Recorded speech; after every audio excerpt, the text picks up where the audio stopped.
With this hot weather, heat exhaustion still something to look out for. And although it's not as serious as heat stroke, it is something you do need to take seriously. Dr. Atif Ali from Centerpoint Medical Center is joining us now. Thank you for joining us to talk about this. You know, we hear about heat exhaustion, we hear heat stroke. We kind of think of it all the same thing, but they're very different things, correct? Yeah, well, thanks for having me. They are different things, but we like to think of them as on a continuum.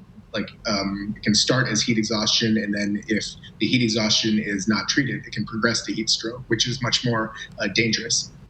And you say there's two types of heat exhaustion, correct? Yeah, I mean, they're caused by the same thing, but they're two types of manifestations. You can have water exhaustion versus salt depletion.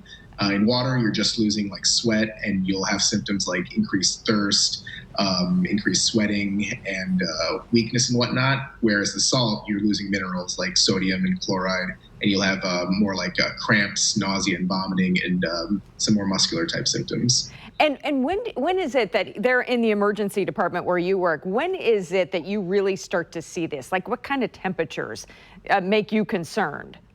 Well, in terms of outdoor temperatures, anytime it gets above 90, but, it's more almost the heat index, so like how hot it actually feels. Because here in Kansas City, it can be like 85 degrees, but you go outside with the humidity, it feels much hotter than that. Now, I know you mentioned a few of those symptoms. So what are the symptoms that would really cause you to be concerned and would cause us maybe to go ahead and seek medical help?